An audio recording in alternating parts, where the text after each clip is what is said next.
ಎಲ್ರಿಗೂ ನಮಸ್ಕಾರ. ಸುಬ್ಬ ಯೂಟ್ಯೂಬ್ ಚಾನಲ್ಗೆ ವೆಲ್ಕಮ್. ಎಲ್ಲರೂ ಹೇಗಿದ್ದೀರಾ, ಚೆನ್ನಾಗಿದ್ದೀರಾ ಅಂತ ಅಂದ್ಕೊಂಡಿದ್ದೀನಿ. ಸೊ ನಮ್ಮ ನೆಲಮಂಗಲದಲ್ಲಿ ಇವತ್ತು ಸೈ gold and diamond jewel shop opening ಇತ್ತು. ಸೊ ನನ್ನನ್ನು ಯೋಗಿನೂ ಇನ್ವೈಟ್ ಮಾಡಿದ್ದು.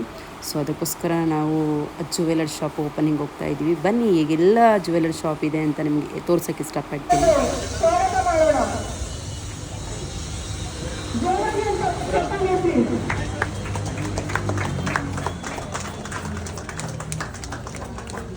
ಜನಸೇವಿ ಚಾರಿಟಬಲ್ ಟ್ರಸ್ಟ್ ನಡೆಸಿರುವ ನಮ್ಮ ಜನಸೇವಿ ಯೋಗೇಶ್ ಅವರಿಗೆ ಜೋರಾಗಿ ಒಂದು ಚಪ್ಪಾಳೆ.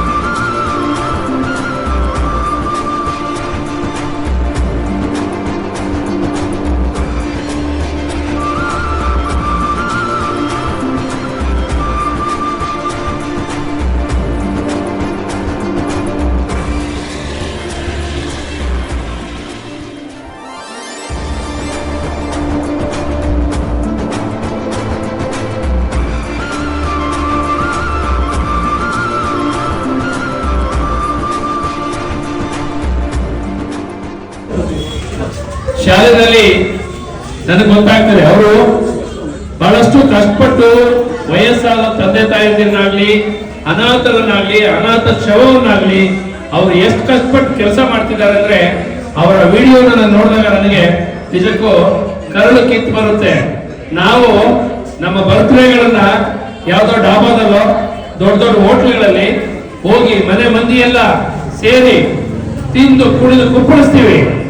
ಆದ್ರೆ ದಯವಿಟ್ಟು ಇಲ್ಲೊಂದು ಕಿವಿ ಮಾತು ಹೇಳ್ತೀನಿ, ಸೇರಿರುವಂತ ನನ್ನ ಎಲ್ಲ ಬಂಧುಗಳಿಗೆ, ನೆಲಮಂಗಲದ ಬಂಧುಗಳಿಗೆ ಅವರು ಹೇಳ್ತಾ ಇದ್ರು, ದುಡ್ಡು ಮಾಡೋದಕ್ಕೆ ಎಲ್ಲರಿಗೂ ಆಸೆ ಇದೆ. ಇಲ್ಲಿ ಇರೋರೆಲ್ಲರೂ ದುಡ್ಡು ಮಾಡೋದೇ, ದುಡ್ಡಿದ್ರೆ ಇವ್ರು ಬರ್ಲಿ ಅಂತ ನಮ್ಮನ್ನು ಕರೆದಿರೋದು. ಇವರು ನಿಮ್ಮ ಹತ್ರ ದುಡ್ಡು ಅಂತ ನಮಗೆ ಕೊಡಿ ಅಂತ ಅವ್ರು ಕರೆದಿದ್ದಾರೆ. ಆದ್ರೆ ಅವ್ರು ಚಿನ್ನ ಕೊಡ್ತೀವಿ ಅಂತ ಹೇಳ್ತಿದ್ದಾರೆ. ಆದ್ರೆ ಯೋಗೇಶ್ ಅವರು ಚಿನ್ನ ಕೊಡ್ತೀವಿ ಬನ್ನಿ ನಮ್ಮ ಆಶ್ರಮಕ್ಕೆ ಅಂತ ಕರೆದಿಲ್ಲ. ಅವ್ರು ಮಾಡುವಂತ ಕೆಲಸ ಏನಿದೆ, ನಿಜಕ್ಕೂ ನಿಮ್ಮ ಮಕ್ಕಳಿಗೆ ನೀವು ಸರಿಯಾದ ಊಟ ಕೊಡೋದಕ್ಕೆ ಸಮಯಕ್ಕೆ ಆಗೋದಿಲ್ಲ.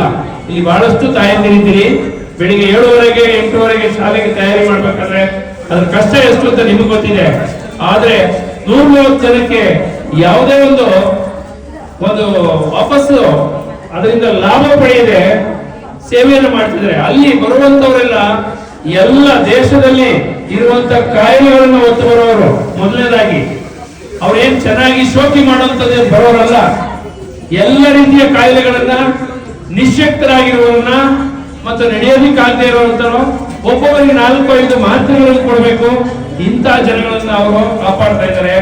ಅವರಿಗೆ ಮತ್ತು ಅವರ ದಂಪತಿಗೆ ನಾವೆಲ್ಲ ನಿಮ್ಮೆಲ್ಲರ ಪರವಾಗಿ ನಾನು ಅವರ ಶುಭವನ್ನು ಕೋರ್ತಾ ಇದ್ದೇನೆ. ದೇವರು ಒಳ್ಳೆ ಶಕ್ತಿಯನ್ನು ನೀಡಿ, ಆಯಸ್ಸನ್ನು ನೀಡಿ ಈ ಕಾರ್ಯಕ್ರಮ ನಡೆಸ್ಕೊಂಡು ಅಂತ ಹೇಳ್ತಾ ಇದ್ದೀನಿ.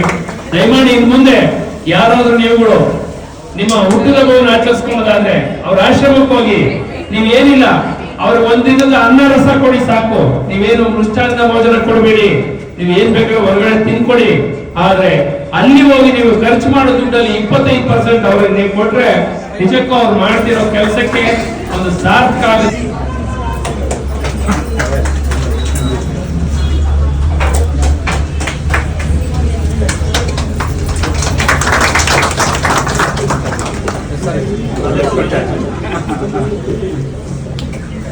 Thank you so much for coming sir.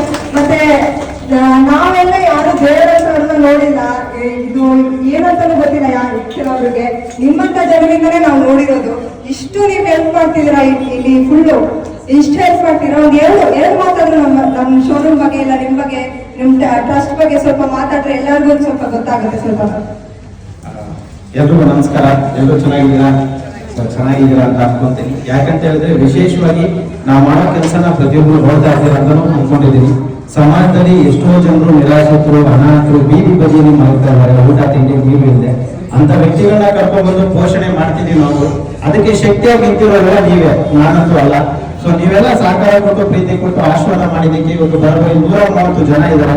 So ಈ ಒಂದು ಕಾರ್ಯಕ್ರಮಕ್ಕೆ ನನಗೆ ರಫೀಕ್ ಕಾಕಮಾಡ ಅವರು ಇನ್ವೈಟ್ ಮಾಡಿದ್ರು, ಬಹಳ ಸಂತೋಷ ಆಯಿತು.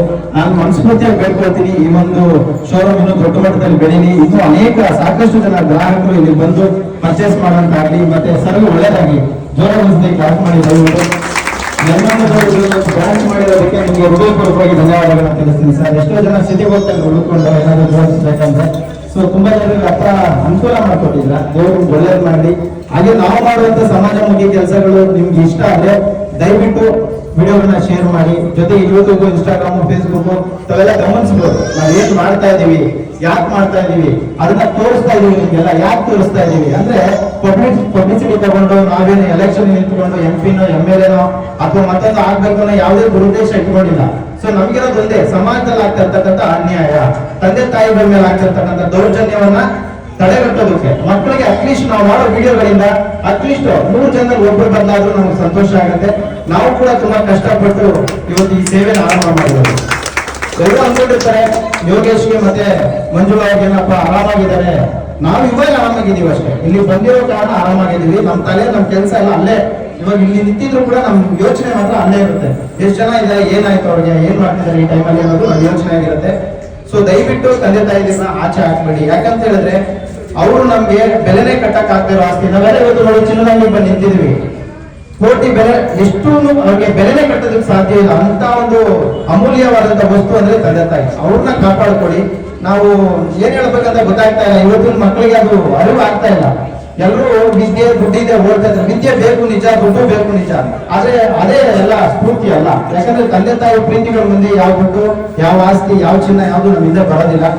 ಸಂಸ್ಕಾರ ಕಮ್ಮಿ ಆದ್ರೂ ಅಲ್ಲ, ವಿದ್ಯೆ ಕಮ್ಮಿ ಆದ್ರೂ ಪರವಾಗಿಲ್ಲ, ಯಾವುದೇ ಕಾರಣಕ್ಕೂ ಯಾವುದೇ ಮಗುಗೂ ಸಂಸ್ಕಾರ ಮಾತ್ರ ಕಮ್ಮಿ ಆಗಬಾರ್ದು. ಸೊ ಬಹಳ ಸಂತೋಷ ಆಯ್ತು ಇಲ್ಲಿ ಬಂದಿದ್ದಕ್ಕೆ. ಇವತ್ತು ನಾವು 130 ಜನ ನೋಡ್ಕೊಂತ ಇದೀವಿ ಅಂದ್ರೆ ಅದಕ್ಕೆ ಶಕ್ತಿ ಅಲ್ಲ ನೀವೇ, ಕರ್ನಾಟಕದ ಜನ. ನಾನು ನಮ್ಮ ತಂದೆ ಆಸ್ತಿ ಮಾರೋ ಅಥವಾ ಯಾವ್ದೋ ಬ್ಯಾಂಕಲ್ಲಿ ಕೋಟ್ಯಾಂತರ ರೂಪಾಯಿ ಸಾಲ ಮಾಡೋರನ್ನ ನೋಡ್ಕೊಂತ ಇಲ್ಲ. ನೀವು ಕೊಟ್ಟಿರೋ 1 ರೂಪಾಯಿ, ನೀವು ಕೊಟ್ಟಿರೋ ಸಹಾಯ, ನಿಮ್ಮಿಂದಲೇ ನಾನು ಅಷ್ಟು ಜನ ನೋಡ್ಕೊಳ್ತಾ ಇದೀನಿ. ನಿಮ್ಮೇಲೆ ಆಶೀರ್ವಾದ ನಮ್ಮ ಕುಟುಂಬದ ಮೇಲೆ ಇರಲಿ, ನನ್ನ ಮೇಲೆ ಇರಲಿ, ನಮ್ಮ ದೇವರ ಮಕ್ಕಳ ಮೇಲೆ ಇರಲಿ ಅಂತ ಹೇಳಕ್ ಇಷ್ಟಪಡ್ತೀನಿ. ಆದಷ್ಟು ಬೀದಿಯಲ್ಲಿ ಮಲಗೋರ ಸಂಖ್ಯೆ ಕಮ್ಮಿ ಆದ್ರೆ ಅನಾಥಾಶ್ರಮಗಳು ಕಮ್ಮಿನೂ, ಆಶ್ರಮಗಳ ಸಂಖ್ಯೆನೂ ಕಮ್ಮಿ ಆಗುತ್ತೆ. ಕೊನೆ ಪಕ್ಷ ಬೀದಿಯಲ್ಲಿ ಯಾರು ಮಲಗ್ತಾ ಇಲ್ಲ ಅಂದ್ರೆ ನನ್ನ ಆಶ್ರಮನ ಕೂಡ ನಾನು ಕ್ಲೋಸ್ ಮಾಡ್ತೀನಿ ಒಂದಿನ. ಯಾಕೆಂದ್ರೆ ಬೀದಿಯಲ್ಲಿ ಅನಾಥರು ಮಲಗ್ತಿರೋದ್ರಿಂದಾನೇ ಅನಾಥಾಶ್ರಮಗಳು ಜಾಸ್ತಿ ಆಗ್ತದೆ. ಅದಕ್ಕೆ ಮುಖ್ಯವಾದ ಕಾರಣ ಏನು, ತಂದೆ ತಾಯಿನ ಚೆನ್ನಾಗಿ ನೋಡ್ಕೊಳ್ತಾ ಇಲ್ಲ. ದುಡ್ಡು ಇರುತ್ತೆ, ಆಸ್ತಿ ಇರುತ್ತೆ, ಎಲ್ಲ ಇರುತ್ತೆ, ತಂದೆ ತಾಯಿ ಒಂದು ತುತ್ತು ಅನ್ನ ಹಾಕಕ್ಕೆ ಯೋಗ್ಯತೆ ಇರೋದಿಲ್ಲ. 2 ಲಕ್ಷ, 3 ಲಕ್ಷ, 4 ಲಕ್ಷ, 10 ಲಕ್ಷ ಸಂಬಳ ತಗೊಳ್ತಾರೆ, ವಿದೇಶಗಳಿಗೆ ಹೋಗ್ತಾರೆ.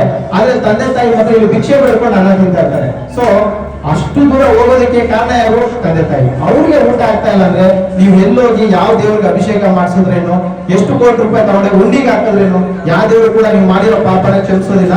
ಸೊ ತಂದೆ ತಾಯಿನ ಚೆನ್ನಾಗಿ ನೋಡ್ಕೊಳ್ಳಿ, ಕಷ್ಟ ಆದ್ರೆ ಕೈ ಹಿಡಿದು ಕೊನೆಗಾಲದಲ್ಲಿ ಅವ್ರು ದೊಡ್ಡ ನೀರು ಕುಡಿಸೋ ಪ್ರಯತ್ನ ಆಗಲಿ ಅಂತ ನಾನು ಹೇಳ್ಕೊಳ್ತೀನಿ.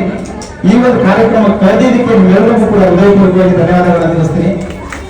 ನಮ್ಮ ಆಶ್ರಮ ಹೇಗಿದೆ ಅಂತ ತಾವೆಲ್ಲ ನೋಡಿರ್ತೀರ, ನೋಡಿಲ್ಲ ಅಂದ್ರೆ ಒಂದ್ಸತಿ ವಿಸಿಟ್ ಮಾಡಿ. ಜೊತೆಗೆ ಯೂಟ್ಯೂಬ್, ಇನ್ಸ್ಟಾಗ್ರಾಮ್ ನಾವು ಮಾಡ್ತಿರೋ ಸಮಾಜಮುಖಿ ಕೆಲಸ ನಿಮ್ಗೆ ಇಷ್ಟ ಆದ್ರೆ ದಯವಿಟ್ಟು ಫಾಲೋ ಮಾಡಿ, ಶೇರ್ ಮಾಡಿ, ಸಪೋರ್ಟ್ ಮಾಡಿ. ನಮ್ಗೆ ಸೆಟ್ಲ್ ಆಗ್ಬೇಕು ಅಂದ್ರೆ ಈ 4-5 ವರ್ಷ ಸಾಕು. ನಾವು ಸೆಟ್ಲ್ ಆಗೋಕೆ ಏನೇನ್ ಮಾಡ್ಬೇಕು ಅದನ್ನೆಲ್ಲ ಮಾಡ್ಕೊಳ್ಬೇಕಾಗಿತ್ತು, ಅದರ ಅವಶ್ಯಕತೆ ನಮ್ಗಿಲ್ಲ. ನಮ್ಮ ಮುಸ್ಲಿಮರವರೆಗೂ ಸಮಾಜ ಸೇವೆಯ ನಮ್ಮ ಗುರಿ. ನಾವು ಕೊನೆ ಉಸಿರಿನವರೆಗೂ ಅನಾಥರು, ನಿರ್ಗತಿಕರು, ಅಸಹಾಯಕರಿಗಾಗಿ ಬಾಳ್ತೀವಿ. ಕೊನೆ ಉಸಿರು ಹೋಗುವಾಗಲೂ ನಮ್ಮ ದೇಹ ಇನ್ನೊಬ್ಬರಿಗೆ ಉಪಯೋಗ ಆಗಬೇಕು, ಆ ರೀತಿ ನಾವು ಹೇಳ್ಕೊಳ್ತೀವಿ. ಒಳ್ಳೆದಾಗ್ಲಿ, ನಮಸ್ಕಾರ. Thank you. Thank you sir. ನಿಮ್ಮ ಯೋಜನೆ ಸಫಲ ಆಗಲಿ. ನಿಮ್ಮ ಆಶೀರ್ವಾದದಿಂದ ನಮ್ಮ ಅಂಗಡಿನೂ ಮುಂದೆ ಹೋಗ್ಲಿ. ಮತ್ತೆ ಸರ್ ಹೇಳಿರ್ತಾರ, ನಿಮ್ ತಂದೆ ತಾಯಿಗಳು ತುಂಬಾ ವ್ಯಾಲ್ಯೂ ಮಾಡಿ, ಅವ್ರ ವ್ಯಾಲ್ಯೂ ಏನಂತ ನಿಮಗೆ ಗೊತ್ತು. ಇದನ್ನ ಹಂಗೆ ಶೇರ್ ಮಾಡ್ಕೊಂಡು ಹೋಗಿ, ಸರ್ನ ಫಾಲೋ ಮಾಡಿ. ಅವರಿಂದ ಸ್ವಲ್ಪ ಏನಾದ್ರು 1% ಆದ್ರೂ ನಾವು ಕಲ್ತ್ಕೊಬೋದಲ್ಲ.